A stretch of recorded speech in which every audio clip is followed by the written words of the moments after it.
Madam जी हमके भरोसा नहीं के होत।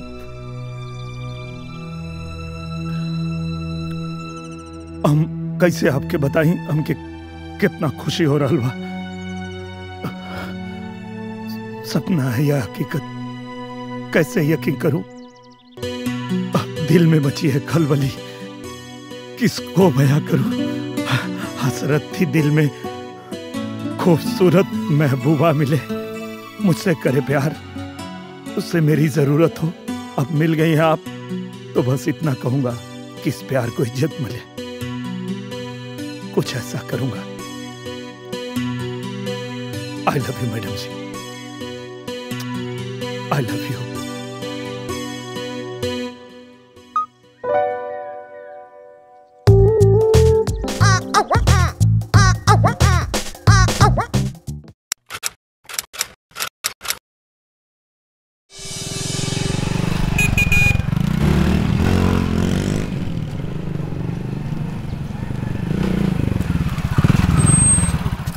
प्रणाम भैया। अरे बेटा कितना दुबरा गल हुआ बचवा। खुश रहा बबुआ।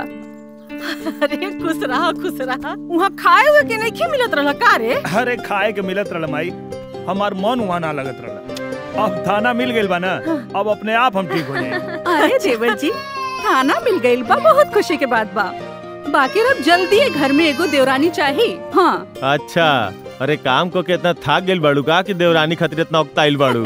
अरे बड़का भैया भाभी ठीक है कहा तारी। अब तक घर में छोटकी भौजी के आवे के चाहिए। अच्छा चाय पानी मत पूछिए आज बियाह करा दलो। अरे दुल्हे लिया वाला का कुछ खाए पिए के दा। हाँ माई लिया पकड़ दो माई दे। अरे आजा आजा आजा आजा आजा।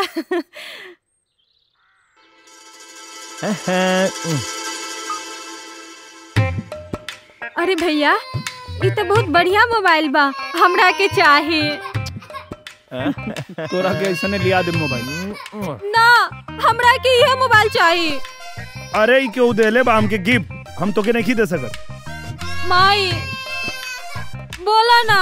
आ दे ना ता बचवा तू दूसर ले लिहा अब फिर ऐसन के खास देले बा।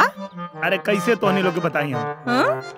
माई नफरत थी जिसकी अक्स से वो रूह बन गया। नजरों के रास्ते वो दिल में उतर गया। कल तक तो जिसे देखना भी गवारा न था पल ही भर में वो मुझे इस घर में तन्हा कर गया। I love you Yadav.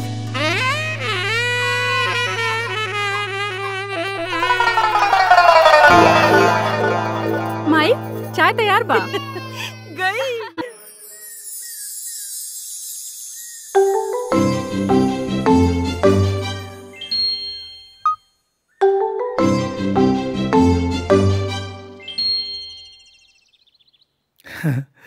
Madam जी हमके भरोसा नहीं के होत।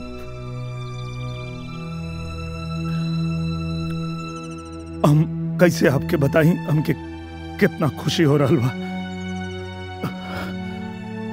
सपना है या हकीकत कैसे यकीन करूं।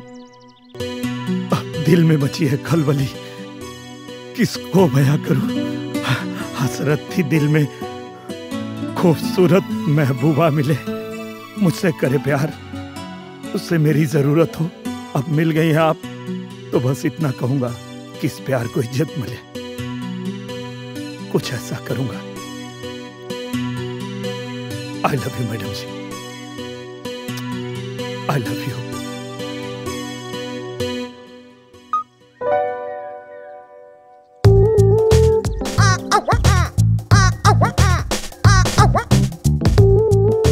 का भैया भाभी के वीडियो भेजला कि ना? अरे देखना जैते नहीं खे। इला इतना बड़ वीडियो 2G में जाए एकरा लिए तो 4G नु करवावे के पड़ी। अच्छा भैया तो 4G करवा के भेज दे। हाँ ला एकर नजर ना हमारे ही खाना पर रहले। घरे में नहीं खे खाएगी तो के कदही है। ए माई हमहू एजे बानी रे। अच्छा एक लड़का के बाप भइला चुपचाप खइबा माइया के हाथ से खई है अभी हो। काका। अच्छा माई। हाँ बेटा। लड़का से याद आयल मुनवा 1.5 साल के हो गईल, न चलत बा न बैठत बा। ओके बढ़िया डॉक्टर से दिखा देवल जा। ओके ले चलो लोग हमरे साथे। अरे बेटा ले चलल जाई, पहले अभी तोहार पहली पोस्टिंग है, खूब बढ़िया से वहाँ बर व्यवस्था जमा ला, फिर चलल जी पीछे से। अरे माई वहाँ बहुत बढ़िया घर ले ले। अच्छा हाँ कोनो दिक्कत ना हो, खाली तू लोग लेके चला। ओके दिखावे के तो बढ़ले बा, लेकिन अरे सोचता तू चुप नहीं। रहा भैया, हर बात में तू ना ही नुकुर काहे करेला। ओके लेके चले के बाद बस भौजी तैयारी करा।